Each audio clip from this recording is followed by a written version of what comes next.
Hey guys, good morning. I'm getting a lot of questions about how do you start in this commercial real estate investing journey? Well, it's simple. To me, it was an addition to the knowledge that I had in single family homes. So it's something that I always wanted to do. So I had the drive to get that direction. I always wanted to. So I pushed myself and I entered this space.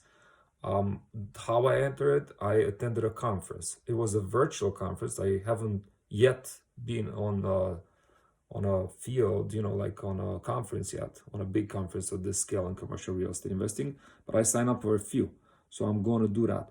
But as a, as a step-by-step guide, and this was done by some other people, I picked up this book. It's called The Multifamily Millionaire. It was written by Brian Murphy and Brandon Turner. For some of you that don't know who Brandon Turner is, he's one of the creators in Bigger Pockets. Bigger Pockets is one of the biggest platforms in real estate created in the past 20 years. It has amazing information in there. There are lots of people in there, and you can communicate, ask questions, find deals, active deals. I think it comes for a membership, but it's nothing significant. Like, I don't know. I don't remember the exact price right now. But this is the book. I picked up volume 2 on the book, and as soon as you go through the first few pages, there's an action plan there. And it's kind of the same exact thing that I did. I just had no idea that I'm gonna find it in this book. So it says this thing, and this is what I wrote down my journal for January 3, 2023. Becoming great in commercial real estate action plan. Number 1, join masterminds. 1, 2, or however many you feel like it's needed. But you definitely have to join a mastermind. The terminology of mastermind was introduced in the early, I think, 1900s, and this was done.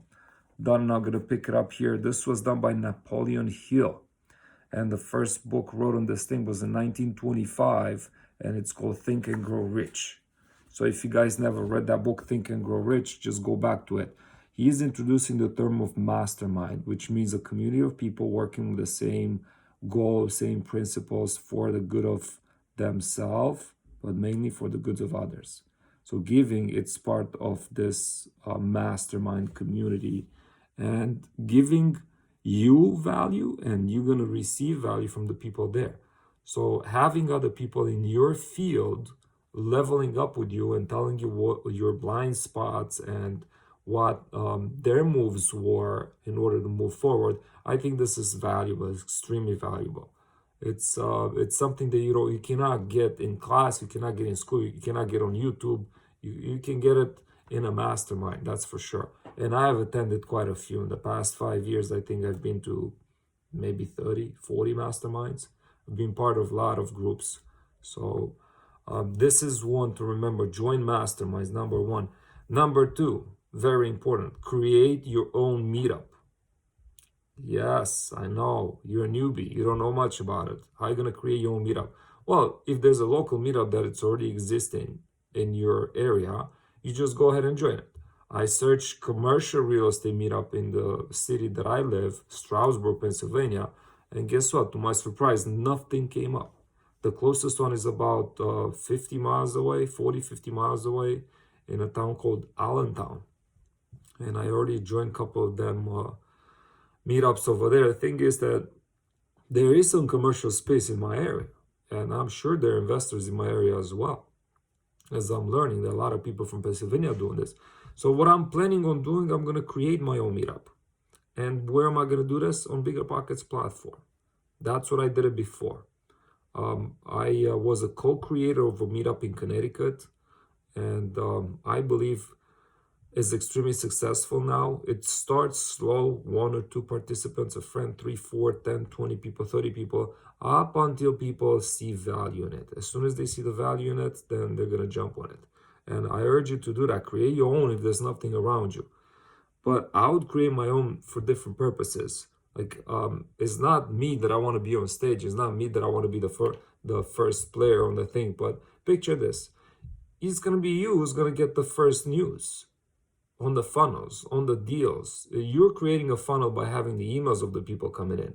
You're holding them accountable. You're giving value by calling them in, by scheduling, by doing the work.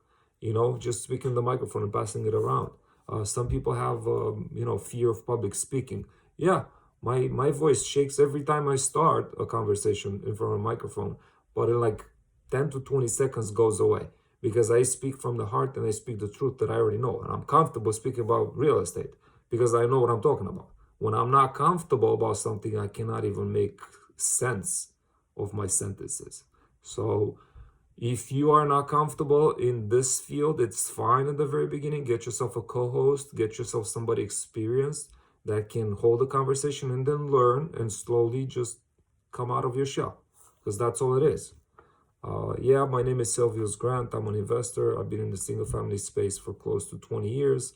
I'm looking forward to finding my circle of trust, creating a new community, and finding a mentor that can help me move forward based on my knowledge and experience that I've accumulated so far.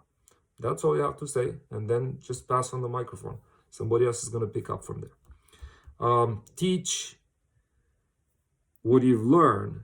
Teach what you learn in the process of these meetups and masterminds, and give back and help.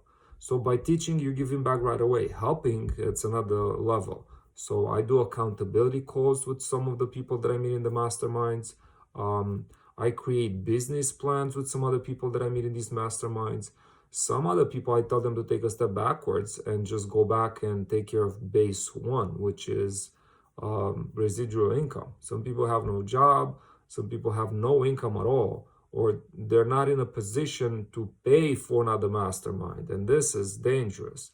Like, I've met quite a few people that spend close to 100,000 in the past year and they haven't done a deal yet, and they think that they didn't get any value out of these masterminds. So the result is directly proportional with what you put in. Are you making the phone calls? Are you calling the brokers? Are you looking for the deals? Are you analyzing? Are you calling the people in the group? Are you helping? Are you getting involved with every project? If you're not, then you're not getting any results back, right? It's that simple. You're not getting involved, you're not getting anything back. So this is my urge and my third step. So first is join a mastermind. Second, create your own meetup. And third, teach and give back whatever you learn out of these things. Number 4 is enter partnerships. I mean, what's the easiest way for you to enter a deal that you don't know how to analyze 100%? You're not 100% sure if that's a good value proposition for you. So how are you going to do that? You are going to enter a partnership with somebody that already knows. I mean, it's not going to be easy. You're not going to make 100% profits on the thing. You're going to make some profits, sometimes not at all. I don't think on the first few deals you have to look for profits.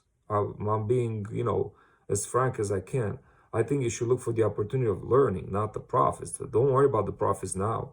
I mean, you're putting the horse behind the wagon pretty much if you're looking for profit on the first deal.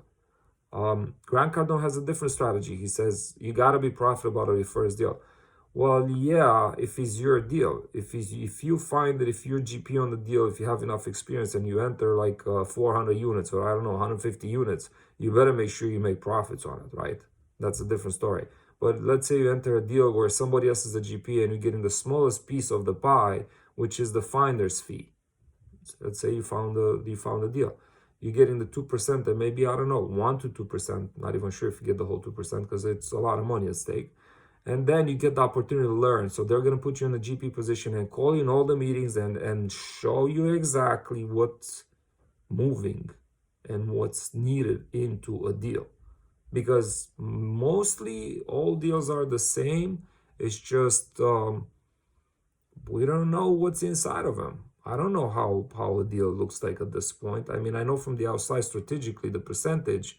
I have no idea how do you go about the mechanics of the deal. And that's probably something that I'm going to share with you in future videos. I'm making my videos a little bit longer this time, but it's fine. I wanted to because I want to give you value. So number 4 is entering partnership. Number 5, it's venture in a new geographic market. So this is me. I feel like in my area, they're not enough. I've seen probably 3 or 4 commercial spaces, like multifamily apartments. I learned that is one developer is the same guy, and I see a lot of for lease signs everywhere. And if I would have to build a unit here in town where I live, I would definitely partner with these guys. I'm gonna just go knock on the door, get an appointment with the owner, and tell him what it is. Hey, I want to build an apartment just like you did on this street. I'm looking to have this. I'm having some of the plans. I have some of the ideas. Would you be my builder? Would you put it up for me? What's the cost involved on your side? And do you have any existing plans or something that you can help me start my journey without incurring so much cost of putting this deal together? So if I start here, that's what I have to do. I have to approach the existing builder in town, or the best one in town, in my scenario, the only one in town, and just go with him, right? He's going to be my mentor, and he's going to be the guy partnering. But guess who's going to make most of the money out of this deal? Him, not me. He is going to be the builder. He's going to make the money on this deal. For him, it's a construction deal. For me, it's a buy and hold. I'm going to keep it a long time. So it's a different kind of investment, different kind of strategy. But me, without him, I have no value. I mean, it's not that I don't know what's going on, but he's the one who's going to take me to the nitty-gritty of the local government rules, regulation codes, stamps, approval codes, and everything else for the project itself. Even buying the land, first I would go and ask a builder that done that before. So that would be a kind of partnership. Another kind of partnership that you want to venture into a different geographic market. Why? My town, like I said, only one. Well, the town next door, Allentown, it's a lot bigger, and it's a booming of Class A new construction. I see them everywhere. Some of these people are gonna go on the water because I already see it. I'm checking their deals daily. But to me, it's new geographically. I don't really know anything about that town, except that I drove in a couple of times to a golf shop where I get my golf clubs and I order my stuff golf-wise, because again, there's nothing around my area. I don't know much about it. So I'm gonna start driving the roads. I'm gonna go back and forth, do some research. But at the end of the day, I'm not really comfortable in pulling the trigger in that town. I don't know anybody yet. I haven't networked with anybody yet in the area. And when I check the markets, I only see like 10 buildings for sale, and all of them are below the number of units that I want to get. I mean, I've seen 8 units, 10 units, 10 single family homes, some mixed use units with a dealership on the bottom, stuff like that I'm not really comfortable. I don't even know how to analyze 100%. I'm pulling the numbers together and I'm like, I'm scratching my head. I'm like, what is this commercial space value? I have no idea. Like, it's a space with a dealership. If the guy moves, how long I'm gonna be empty? So I don't want to play that game. I want to get an apartment with apartments only. I want to do that with apartments. I'll get my strategy going, get everything going. I'm not getting into the mixed use at this point. I should maybe in the future, but right now it's my 101. So I want apartments. That's all I want. And basically 32 units, that would be probably the best to start with, like everybody says. If it's 50, it's 50. It's fine. I'm fine with more. I'm not fine with less. All right. So geographically, I'm gonna open my eyes to new markets like Dallas, Texas. I know it's crazy in Dallas. I know there's so many operators there. It's such a crazy environment. But guess what? I function well in crazy environments. I actually learn a lot faster from crazy environments than that's me personally. I like New York City. I like the craziness of the city, and I like these kind of agglomerating environments, where everybody's on the run, fast pace. I catch on to that, I grab it, and then I roll with it.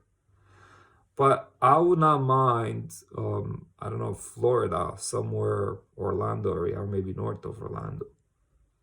So where it's not that crowded. I am looking into Las Vegas area. So that's another thing. I'm expanding at least my vision. It goes bigger. Now I'm not geographically banned by my own environment. Yeah, everybody says starts in your backyard. If you have anything in your backyard, I mean, 32 units, they're not available everywhere. So just open yourself up to geographic opportunities. So you don't really have to move there. I just met a guy last night on a call He's from Jersey, and he counted like 10 different states where he investing. I was like, wow, look at this guy. So that's why I'm joining these masterminds. They completely blow my mind and always extend my horizon into new things. And I'm like, this guy can do it, I can do it too. Why not? If he's looking, I mean, what's the difference? The math has to work. Then I gotta drive in, I gotta find the local guy, boots on the ground, who's gonna give me more details about the place, set up the right people in place, the right brokers, local stuff, so they can give me the good information that I need so I can have the proper judgment for this deal. And that's it. I'll roll with it. Delegate is number 6. Yeah, I'm encountering right now. I started a YouTube channel, I have Facebook, pretty much all the social media, and I think I'm spending 3-4 hours a day just liking posts and optimizing and doing all kind of stuff just so I can have a broader audience, And the thing with the audience is this: I want to give back, but if I don't have enough people following and I don't have enough people listening, I won't be able to give back. So that's the point. Maybe I'm gonna partner with some of you at one point, I don't know. So far, a couple of people ask for a little bit of guidance, but nothing, really strong. But I'm not expecting a lot of requests at this point when I'm like 18 days into it. I am establishing myself as a powerhouse in this field in the next 10 years. So maybe in 10 years from now, when you're going to see me in your face up every single day talking about this thing, you kind of going to get a little bit more curious and interested, and then you're going to be able to partner with me. Hopefully we're going to do that a lot faster, but I'm just saying, like, it's a process. It's a process of dating. Like I was saying in a different call, this is a long-term commitment. This is like a dating thing. This is not 1, 2, 3, okay?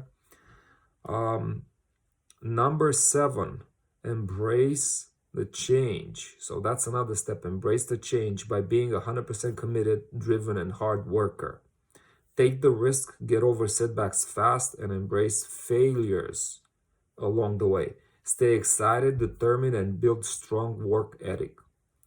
Now go in the world and crush it, Silvius. That's what I wrote down in my journal for today. So embrace the change. Change, it's something that is helping you grow exponentially every single day. If you like your home, you never want to move out of it, then you have a problem. I'm not going to call it, I should call it a challenge because it's an open-ended conversation, but it is something that you have to think about. You've been in the same place for 15 years, you got to move. Why? Get yourself uncomfortable. You taking hot showers every single day, you got to turn the cold water. 30 seconds. It has health benefits, but it's going to keep you uncomfortable. Okay? That's another thing. Like, we don't even know what's the difference between hot and cold on high temperatures or low temperatures. So we don't know when hot turns cold and cold turns hot. Well, I don't know who decides that part. But to me, I get into a cold shower and I just tell myself that, hey, listen, this is actually good, man. Just calm down. And flight and fight mode goes down, and I'm calming down, and I know how to deal with, God forbid, a car accident today. I'm not going to jump out of the car and just smashing the windows on the other guy's car when he's there with family and kids and it was an accident. Now I'm calm. I understand. Okay? But I developed this skill from being uncomfortable for many, many years now. I've been doing this. Other things being uncomfortable, public speaking, joining the mastermind, that's uncomfortable for a lot of people, man. Creating your own meetup, that's uncomfortable. There's so much work and so much unknown. Posting videos and publicly speaking, like, that's uncomfortable. Doing the work every single day and being public, that's uncomfortable. I'm becoming uncomfortable right now because I'm going to share my house and my accomplishments soon. I'm going to start showing things that were private to me. And now I'm going to open up. Why? Because I want to. This is my path of growth. I'm growing and I want other people to grow with me. And I'm going to show what I did, and just to get you guys inspired, nothing else. I'm not bragging. This is not bragging rights. And there are tons of people out there that are a lot more successful than me. And I am just coming out of my shell. Multiple perspectives. I'm a single family home investor, and now I'm moving over to multifamily. That's coming out of my shell. From 1 to 3, I got to 4 properties and I couldn't see my head spinning, but I was actively involved in short-term rental. Now going to 20, that's going to be a lot. Thank you for watching, guys. I appreciate you. Have a good day. Bye.